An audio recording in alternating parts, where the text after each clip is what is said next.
Di punggung Bukit Kedu, berdiri sebuah rumah tua yang hampir tak terlihat dari jalan utama. Orang-orang desa di bawah bukit bilang rumah itu sudah lama kosong.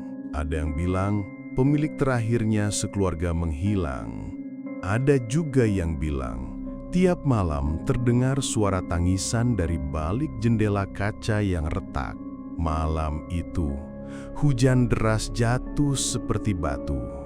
Petir sesekali menyambar, menyingkap bayangan rumah tua di puncak bukit. Hujan membuat jalan setapak licin. Daun-daun pinus basah meneteskan air seperti air mata. Di kejauhan, seorang pria muda bernama Aldi berdiri menatap rumah tua itu. Dia sedang melakukan riset untuk blog misteri miliknya. Dari bawah, rumah itu terlihat tak begitu besar. Tapi semakin dekat, rumah itu terasa menjulang tinggi, seolah ingin menelan siapa saja yang mendekat. Langkah kaki Aldi gemetar waktu dia menginjak teras kayu rumah itu. Lantai teras mengerang pelan, seolah keberatan menanggung beban orang hidup. Pintu utama setengah terbuka seperti mengundang Aldi masuk. Saat Aldi mendorong daun pintu, aroma apek kayu lapuk langsung menyeruak. Di dalam, suara remang, dinding kayu penuh jamur, lukisan-lukisan lama tergantung miring. Hujan memukul atap seng, menciptakan suara seperti ribuan ketukan jari-jari kecil. Aldi menyalakan senter. Sorot cahayanya menyingkap lorong panjang yang penuh debu. Ada noda hitam besar di lantai. Bentuknya tak beraturan, seolah pernah ada sesuatu tumpah di sana. Bau anyir samar tercium, membuat Aldi merasa mual. Aldi melangkah perlahan. Udara terasa dingin, bukan dingin biasa. Rasanya seperti es yang merayap ke tulang. Bulunya berdiri, dia menoleh ke dinding. Ada goresan-goresan panjang seolah seseorang mencakar kayu dengan kuku. Goresannya dalam sekali, seolah orang itu ingin keluar atau ingin sesuatu masuk. Tiba-tiba, lampu senternya meredup. Aldi mengguncang-guncang senter, panik. Saat cahaya kembali menyala, dia melihat bayangan hitam melintas cepat di ujung lorong. Aldi ternganga, jantungnya berdentam keras. Tapi saat dia melongok lagi, lorong itu kosong, sunyi, hanya suara hujan. Aldi menarik napas. Dia bilang pada dirinya sendiri, mungkin cuma tikus. Tapi jauh di lubuk hatinya, dia tahu itu bukan tikus. Aldi berjalan lebih dalam. Dia melihat sebuah pintu kayu tua di sebelah kanan. Ada tanda tangan orang yang tergores di pintu. Samar terbaca, Yusuf, tanggal 1973. Tiba-tiba ada suara ketukan dari balik pintu. Perlahan, 1, 2, 3 kali. Aldi mematung. Bulir keringat dingin mengalir di pelipisnya. Meski udara dingin menusuk, dia tidak bisa bergerak. Seolah ada tangan tak kasat mata menahan kakinya di lantai. Ketukan itu berhenti, lalu suara lain muncul. Seperti suara seseorang menangis parau, jauh di dalam rumah. Dan di saat Aldi hendak mundur, pintu di sampingnya tiba-tiba terbuka sedikit, mengeluarkan derit nyaring yang memecah keheningan. Pintu kayu tua itu kini menganga beberapa sentimeter.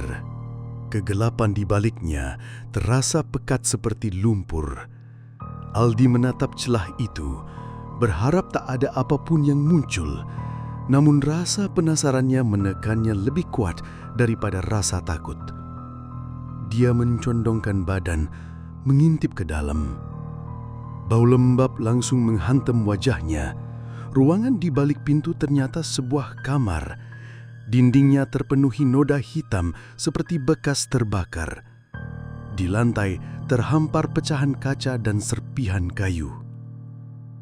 Ada ranjang besi berkarat di sudut ruangan, katusnya robek-robek, isinya seperti kapas totor berserakan. Langit-langit kamar mengelupas, meneteskan air yang perlahan membentuk genangan di landai. Aldi melangkah masuk, meski lututnya terasa lemas. Dia mengarahkan senter ke sekeliling kamar. Tiba-tiba sorot cahayanya menangkap sesuatu di tembok. Ada tulisan besar tercoret-coret di dinding, huruf-hurufnya miring tak beraturan. Jangan tinggal di sini, mereka tidak pergi. Aldi menelan ludah. Suara tangisan yang tadi terdengar kini makin jelas. Bukan hanya satu orang, seolah ada beberapa suara bergabung menjadi satu. Tangisan yang panjang, menahan sakit, seperti suara orang minta tolong. Aldi mundur perlahan, menabrak ranjang besi. Ranjangnya berbunyi keri kepelan. Seketika, suara tangisan berhenti total. Hening, hanya detak hujan yang mengguyur atap.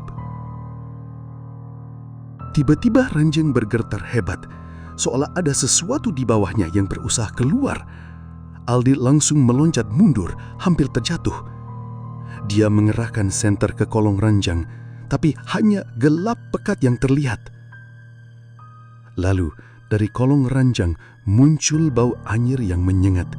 Bau amis bercampur busuk, seperti darah lama yang membusuk. Aldi ingin muntah. Dia membalikkan badan, berlari ke pintu kamar.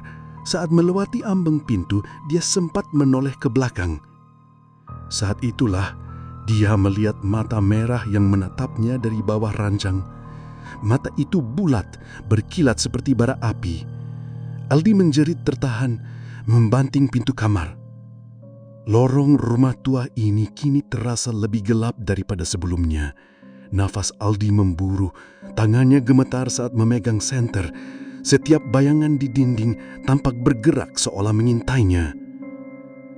Aldi berusaha mengatur nafas.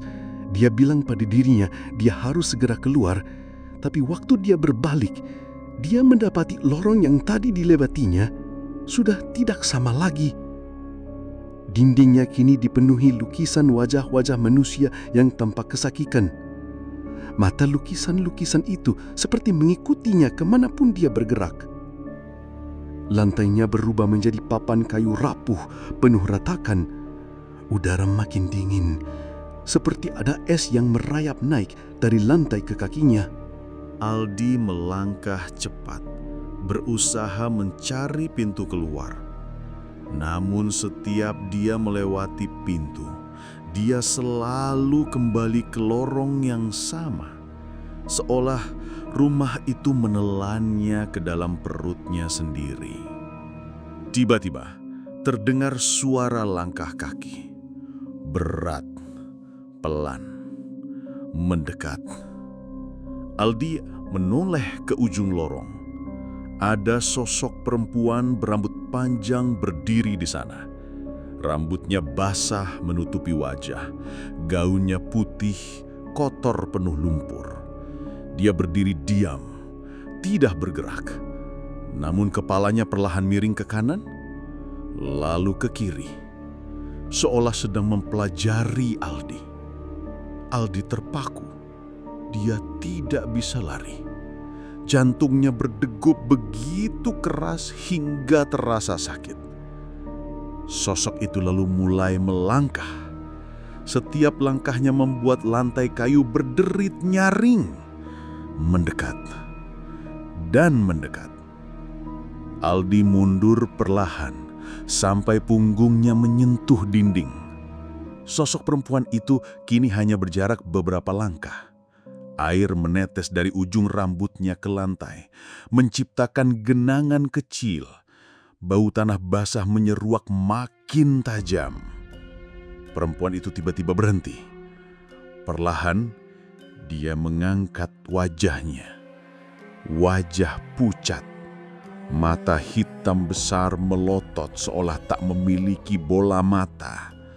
Mulutnya robek hingga ke pipi, seolah ada yang pernah berusaha membungkamnya dengan paksa. Lalu perempuan itu tersenyum.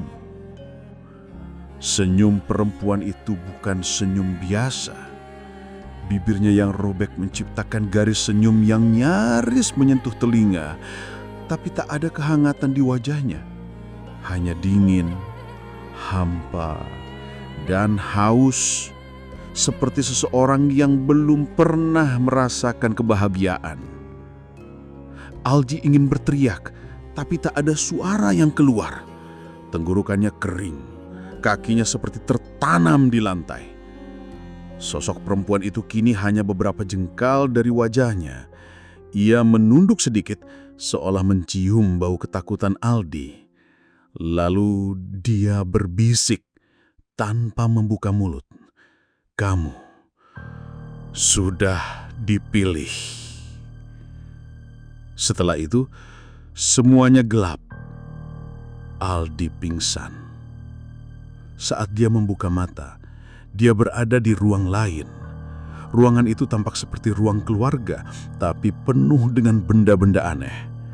Foto-foto tua tergantung di dinding, semuanya memperlihatkan orang yang sama. Laki-laki tua berjanggut putih menatap kamera tanpa ekspresi. Aldi berusaha bangkit. Tubuhnya lemas.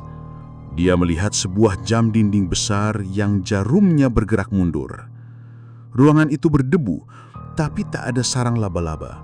Seolah ruangan itu tua, namun tetap dijaga. Di meja kecil dekat kursi goyang ada buku harian. Kulitnya lusuh, halaman-halamannya menguning. Aldi mengambilnya dan membukanya secara acak. Tulisan tangan yang miring dan tergesa-gesa memenuhi halaman. Dia sudah mencoba kabur, tapi setiap kali aku mencapai pintu keluar, aku kembali ke sini. Dia tidak mau aku pergi.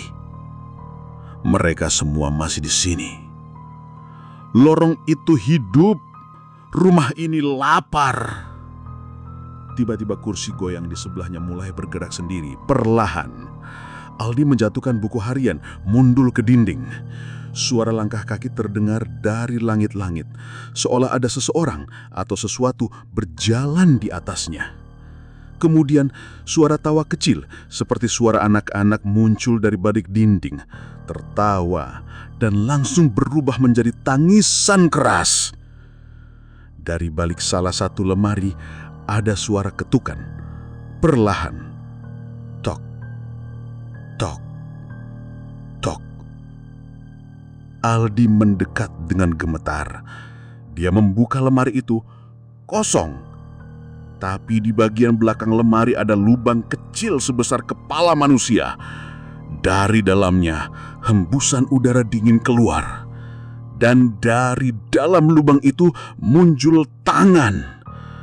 Kecil, keriput, dan hitam. Tangan itu merayap keluar, mencoba meraih Aldi.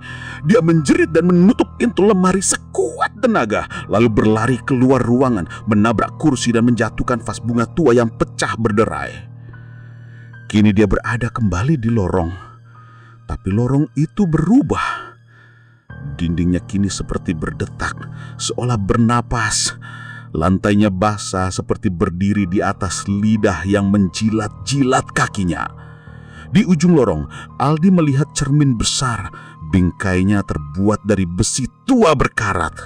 Tapi yang membuat Aldi membeku adalah apa yang ada di dalam pantulannya. Di dalam cermin, dia tidak melihat dirinya sendiri, tapi seseorang atau sesuatu yang berdiri di tempatnya. Sosok itu mengenakan baju yang sama, tapi wajahnya penuh luka bakar, kulitnya melepuh dan matanya hitam sepenuhnya. Dan sosok di dalam cermin tersenyum padanya, bukan dengan wajah Aldi, tapi wajah perempuan yang tadi muncul di lorong. Tiba-tiba, Tangan dari dalam cermin menembus kaca, meraih leher Aldi dan mencengkeramnya dengan keras. Tangan yang mencengkeram leher Aldi terasa dingin seperti es. Kuku-kukunya panjang, hitam dan tajam, mencakar kulit leher Aldi sampai perih. Aldi mengerang, berusaha melepaskan diri, tapi cengkeraman itu makin kuat. Cermin di depannya bergetar hebat. Retak-retak membentuk pola seperti jaring laba-laba. Dari sela retakan muncul bisikan ramai, tumpang tindih, ribuan suara yang berbisik kata-kata tak jelas. Aldi merasa kepalanya hampir pecah mendengar suara-suara itu. Saat cermin hampir pecah seluruhnya, tangan itu tiba-tiba menarik Aldi ke dalam kaca.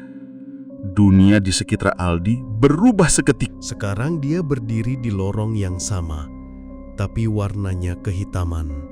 Semua warna hilang, hanya ada hitam, abu-abu dan merah gelap. Udara terasa berat, membuat dada Aldi sesak. Dinding lorong tampak basah, mengalirkan cairan kental berwarna merah gelap seperti darah. Bau amis menyengat menusuk hidungnya. Di sepanjang lorong berdiri bayangan-bayangan manusia. Mereka diam, berdiri membelakangi Aldi.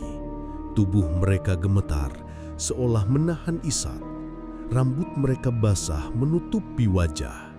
Baju mereka robek-robek, penuh noda. Aldi melangkah perlahan, berharap bisa keluar dari tempat mengerikan ini. Tapi setiap langkahnya, bayangan-bayangan itu ikut bergeser mendekat. Tanpa suara, tanpa mengangkat kepala.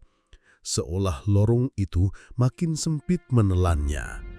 Lalu, satu persatu bayangan itu mulai menoleh. Wajah mereka semua persis sama. Wajah perempuan berambut panjang yang senyumnya robek lebar dengan mata hitam legam yang menatap kosong. Mereka mulai berjalan ke arah Aldi. Tangannya terulur. Dari mulut-mulut robek mereka terdengar suara yang sama, serempak. Rumah ini lapar. Aldi mundur sambil terisak. Dia menabrak sesuatu yang keras. Saat menoleh, dia mendapati sebuah pintu besar berukir motif aneh. Ukirannya berupa mata-mata kecil yang terbuka lebar, seolah pintu itu mengawasinya. Tak ada pilihan lain, Aldi membuka pintu itu. Di baliknya terbentang ruangan raksasa seperti haula. Langit-langitnya menjulang tinggi, namun penuh sarang laba-laba. Di tengah ruangan berdiri kursi singhasana dari kayu hitam. Di atasnya duduk sosok laki-laki tua dengan janggut putih. Wajahnya sama persis seperti foto-foto tua yang dilihat Aldi sebelumnya. Matanya kosong, kulit wajahnya kering seperti kertas. Tangannya bertumpu pada sandaran kursi, kukunya panjang dan kuning. Dia menatap Aldi tanpa berkedip. Lelaki tua itu akhirnya tersenyum. Bibirnya membuka sedikit. Dari celah mulutnya keluar asap hitam tipis, melayang ke udara. Bau belerang memenuhi ruangan. Tanpa suara, lelaki tua itu mengangkat tangan menunjuk Aldi. Seketika, semua bayangan perempuan yang tadinya mengikuti Aldi kini merangkak masuk ke haula. Mereka bergerak seperti laba-laba, tangan dan kaki mencengkeram lantai. Aldi mundur, panik, tapi haula itu terasa seperti kubur, tak ada jalan keluar. Sosok lelaki tua berbicara, suaranya parau dan bergema seperti berasal dari sumur dalam. Lorong ini adalah perut rumah. Siapapun yang masuk menjadi makanannya. Aldi berdiri kaku, tubuhnya mengkikil. Ruangan itu kini terasa semakin sempit, seolah dinding yang bergerak mendekat sedikit demi sedikit. Bayangan perempuan-perempuan berambut panjang kini merayap mengelilinginya, membentuk lingkaran. Mereka tak berkedip, hanya menunduk pelan ketika Aldi menatap mereka. Lelaki tua di singgasana mengangkat tangannya lebih tinggi. Asap hitam yang keluar dari mulutnya mulai memadat menjadi jaring tipis yang menjulur ke arah Aldi. Jaring itu melilit kakinya, naik ke pinggang seperti hidup. Aldi mencoba berontak, tapi setiap dia bergerak, jaring itu makin kencang. Udara di ruangan semakin tipis, nafasnya pendek, matanya berkunang-kunang. Tiba-tiba, seluruh dinding aula dipenuhi lukisan wajah-wajah manusia yang seolah berteriak. Wajah-wajah itu berdesak-desakan, matanya terbelalak ketakutan. Beberapa di antaranya tampak seperti wajah orang yang pernah Aldi lihat di buku sejarah desa, orang-orang yang hilang di bukit itu puluhan tahun lalu. Aldi sadar, mereka semua terjebak di dalam rumah ini. Dia mencoba berteriak, tapi suaranya serak. Lelaki tua itu perlahan berdiri dari singgasananya. Tubuhnya tinggi kurus, lututnya menekuk aneh saat berjalan. Setiap langkahnya menimbulkan bunyi berderak seperti kayu lapuk yang patah. Dia berhenti di hadapan Aldi, lalu menunduk menatap wajahnya. Matanya kosong, dalam sekali, seolah tak memiliki dasar. Lelaki tua itu mengangkat satu tangannya yang panjang dan menunjuk dada Aldi. Lorong ini tak pernah kenyang. Gumamnya pelan, suaranya berat seperti suara pintu karatan. Kamu hanya satu suapan lagi. Wajah lelaki itu perlahan retak, kulitnya pecah seperti keramik dakring. Dari retakan itu muncul sesuatu yang berdenyut merah. Aldi menahan nafas, merasakan cairan hangat mengalir dari hidungnya. Entah darah atau bukan, dia tak tahu. Seketika, seluruh bayangan perempuan itu merangkak lebih dekat. Tangan-tangan dingin mereka menyentuh kaki dan pinggang Aldi. Rasanya seperti disentuh es, sentuhan yang membuat nadi berhenti berdetak. Aldi berusaha memejamkan mata, tapi tiba-tiba sebuah dorongan muncul dalam pikirannya. Keras, memaksa, bukan miliknya sendiri. Suara asing itu menggumam di kepalanya. Jangan tutup matamu. Lihat apa yang kau pilih. Lihat sampai akhir. Mata Aldi terbuka lagi dan pandangannya buram. Sosok lelaki tua itu kini membesar. Tubuhnya meregang, membelah menjadi ribuan cabang seperti akar pohon. Akar-akar itu menjulur dari punggungnya, merambat di dinding, menyelimuti seluruh ruangan. Bayangan perempuan yang merayap mulai memudar, berganti menjadi kabut kelabu yang terhisap masuk ke dalam tubuh lelaki tua itu. Suara tangisan bergema dari segala arah, bercampur dengan suara tawa kecil anak-anak. Sementara itu, jaring hitam di tubuh Aldi kini menutup hampir seluruh badannya. Dia merasakan dingin merambat ke tulang. Pandangannya semakin kabur, kepalanya terasa ringan, seperti ditarik keluar dari raganya sendiri. Dalam kabur penglihatannya, Aldi menyadari satu hal yang membuat darahnya berhenti mengalir. Di sudut ruangan, berdiri sebuah cermin besar lain. Di dalamnya, dia melihat bayangan dirinya yang sudah berubah. Wajahnya pucat, matanya kosong, senyumnya robek panjang. Persis seperti sosok perempuan yang mengikutinya sejak awal. Aldi menatap bayangan dirinya di cermin. Sosok dalam pantulan itu perlahan mendekat ke permukaan kaca. Setiap langkahnya membuat retakan kecil di cermin merambat lebih jauh. Lelaki tua di singgasana kini hampir tak berbentuk manusia. Seluruh tubuhnya berubah menjadi anyaman akar hitam yang berdenyut pelan. Suaranya yang berat masih menggema di ruangan. Lorong ini akan memakanmu, seperti semua yang datang sebelumnya. Aldi merasakan pikirannya mulai kabur. Suara-suara ribuan orang berteriak memenuhi kepalanya. Tubuhnya berat, seolah sedang ditarik ke bawah tanah. Tiba-tiba, cahaya senter yang tadi digenggamnya berkedip. Sekilas, cahayanya menyorot ke cermin. Dalam pantulan singkat itu, Aldi melihat jalan keluar. Dia melihat pintu tua setengah terbuka di ujung lorong. Lorong itu tampak biasa, tak berdarah, tak ada bayangan perempuan, tak ada akar hitam. Hanya lorong kayu biasa, dan cahaya matahari mengintip dari sela pintu. Aldi tahu itu satu-satunya kesempatan. Dia menggerahkan sisa tenaga. Jaring hitam yang membeli tubuhnya koyak sedikit demi sedikit. Setiap langkah terasa seperti menyeret kakinya melewati lumpur. Bayangan perempuan di cermin berteriak diam. Wajahnya melesak ke dalam kaca, mencakar permukaan cermin sambil memuntahkan cairan hitam. Lelaki tua yang kini berubah menjadi makhluk akar, mengayunkan akar-akar panjangnya, berusaha menjerat kaki Aldi. Aldi berlari sekuat tenaga. Dia merasakan akar-akar itu sempat melilit kakinya, menariknya ke belakang. Tapi dengan teriakan terakhir, dia menendang dan melepaskan diri. Dia meraih gagang pintu. Akar-akar hitam berdesis marah di belakangnya. Bayangan perempuan menjerit panjang. Suaranya menggema sampai terasa mengguncangkan tulang. Dengan sekuat tenaga, Aldi menarik pintu. Cahaya matahari langsung menyilaukan matanya. Dia terjatuh ke tanah di luar rumah tua.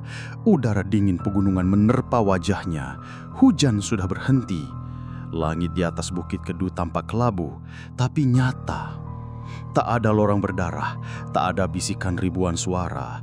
Hanya suara dedaunan basah dan burung-burung yang berterbangan. Aldi terduduk di tanah, gemetar. Rumah tua di belakangnya berdiri diam, kusam, seolah tak pernah terjadi apa-apa. Tak ada suara, tak ada tanda kehidupan. Namun, sebelum dia sempat berdiri, Aldi menoleh sekali lagi. Di salah satu jendela rumah tua itu, dia melihat perempuan berambut panjang menatapnya. Wajahnya pucat, matanya hitam, dan dia masih tersenyum. Perempuan itu perlahan mengangkat tangan, melambaikan selamat tinggal. Aldi membeku, karena di dada perempuan itu menggantung senter Aldi berkelip-kelip perlahan.